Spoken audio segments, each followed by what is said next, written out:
Good afternoon, student. So, start with your new part, that is the nutrition, health, and well-being. The first part which we have done earlier, and the second part is nutrition, health, and well-being of preschool children lies between 1 to 6 years. So, in preschooler, as you know, all know are very energetic. This period is very energetic, so all developmental process begin in this stage. So it is very energetic, active, and spirited. The rapid growth of infancy is comparatively slowed down now. So, what the child is very active in this period, the child is very active. There continues to be physical, mental, and psychological development. Schooler are still developing their eating habits and working on chewing and swallowing skills. It is therefore an excellent time to help the child become familiar with eating healthy meals and snacks. Healthy eating habits formed during these years are likely to be reflected in their food behavior later on.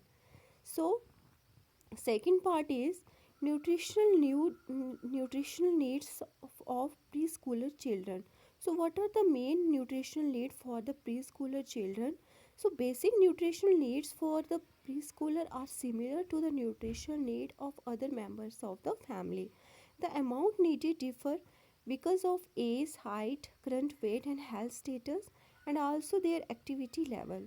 There is no also an increased demand of energy to support growth and development.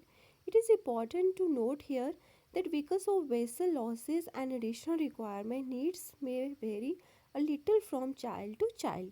So it depends upon the child to child what he needs, what he or she needs in this age. So what are the guidelines for healthy eating for preschooler?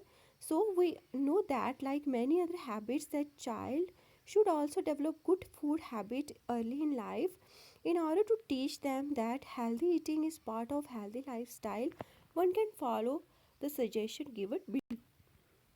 So first of all, meal time can be a family time. Eating together as a family in a pleasant and enjoyable atmosphere helps children learns by imitating the eating behavior of other members of the family.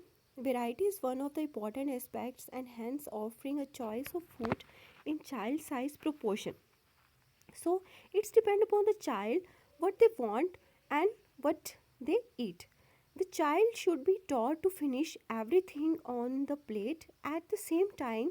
Give them enough time to finish. So there should be regularity in meal time and snack time so that the child get properly hungry.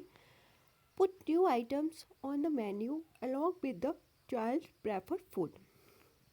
So it is very important to change the dietary pattern of the child. So a balance between hard, soft, and colorful food should be maintained to stimulate interest. Menu must include dishes which are very to handle and eat, like in all form of finger foods such as small sandwiches, chapati rolls, small size samosas, idlis, whole fruit or hard white eggs. Serve meals at one place and not when the child is walking around. You may want to select suitable seating arrangement for the physical comfort of the child. Above all, have the child rest before meal. A tired child may not be interested in eating. So, it is suggested that never ever bribe or punish the child to eat and finish certain food. It is injurious to building healthy food habit. So, planning, what are the planning balanced meal for preschooler children? It is an active preschooler child energy need rival those of some grown up women. So we need not track their calorie consumption but given the velocity of growth and activity. If the child is denied of nutritious balanced meal, he may not active his her full genetic potential for adult height. It may affect the health also. Children suffer from protein energy malnutrition, that is PEM, xerophthalmia, vitamin A deficiency, and anemia if protein, vitamin A, and iron respectively are lacking in their meals. Universal use of iodized salt is a simple and cheap method of preventing iodine deficiency disorder.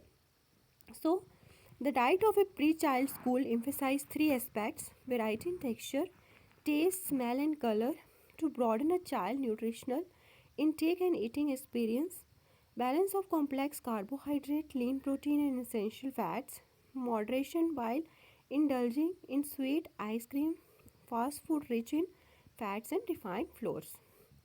So, now do you remember the five food groups you learned in chapter 3rd in part 1st? The five main groups suggested by ICMR, that is Indian Council Medical Research, permit us to plan balanced meal according to our recommended dietary allowances. While planning daily diet, food must be chosen from all food groups. So, in order to make planning more convenient, ICMR has suggested diet for different age groups. We could refer to for the qualities of various food groups to be included in a balanced diet for preschool children. So there are some example of low cost snacks. Equal amount of soybean dal and sunflower seed are ground mixed and fermented together. Sweet chicky, like traditional peanut chicky, has great acceptability in rural and semi-urban areas of India. Indigenous foods such as flour of rice, cowpea, horse crate, and amanuts, jaggery, and fixed and mixed in equal amount with groundnut oil to prepare various snacks. So, sandal, paisam, dokla, and upma are popular snack. Vegetable soup prepared from seasonal and locally available vegetables. Even leftover vegetable dals and cereals can be added. Spiced baked potatoes, chidvada, prepared from rice, wheat or maize flour or other product, are stuffed with seasonal vegetable, can be served with sauce. So feeding children with special needs. Feeding children with special need often possesses challenges at meal times. While helping them with feeding and other nutrition issues, three main aspects have to be taken into account. First is observation. Closely observe the child behavior and progress at meal time. Observe their abilities to handle food, food preferences, allergies, and any specific condition. Promote and help them develop the skill they need to get adequate nutrition and experience pleasant meal times. Developing eating skill. Children with disability are likely to require more time to eat. They often struggle to feed themselves and make bigger messes. Focus on positive reinforcement to keep them motivated and prevent resistance. Make sure the child is seated comfortably and avoid feeding her him if she he can do it by self. Help them develop self-feeding skills. Allow the child to eat increasingly challenging texture as she he progresses. Adaptive equipment may be used if needed. Respect the child's food preferences, eating space, and whether or not she he chooses to eat. So try and set regular feeding timing. So it is very important to try and set regular feeding timing. Special diet. Some of the children may require modification in their diet and meal time routine depending upon their ability. Spastic children may struggle with different food texture.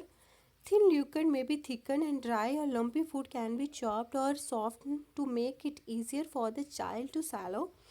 A feeding tube may be used if required. Some children with disability have a tendency to be overweight, making eating difficult. So, what is immunization? Some more vaccines is combining communicable disease are due now. Refer the table below and note that preschool child is due for measles, mumps and rubella, MMR, and typhoid vaccine beside booster doses DPT and OPP. Age of the children that lies between 15 to 18 months that need MMR for measles, mumps, and rubella. 16 months to 2 years DPT, OPP booster doses, 2-year typhoid vaccine. So in 5 years, DT 10 years, and in 16 year tetanus toxoid, that is TTT 18, 24, 13, 36 months vitamin A drops. Health, nutrition and well-being for school age children, the year 7 to 12 years. Nutrition age children who are extremely active physical within the incidence of communicable disease out of the way, the child is now quite strong. You may notice that growth pattern is rather slow now. Instead, body changes occur gradually, especially from 9 to 10 years onward when boys and girls shows different growth patterns. So what are the nutrition requirement of school children? Though it is latent period of growth, there are several activities to pack in the child's lay down. Retaining his or energy is therefore very crucial. Nutrition requirements are the same for both boys and girls up to the age of 9 years, after which there is a change in some of the nutrient requirement for boys and girls. You may recall that energy requirement for girls remain almost the same throughout, but they need increased amount of protein, iron and calcium to help bone growth and preparation of menarche. Boys of 10 to 12 years need enough calories to maintain adequate reserve for the spurt in the growth during adolescence. So planning diet for school age children, following all aspects and guidelines of diet planning for preschool children, it may appear that by school age the children establish a particular pattern of food intake.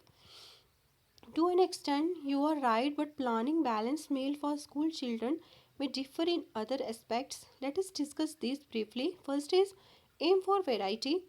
We know that no single food can provide all the nutrients in the amount the child needs every day. The most consistent nutritional message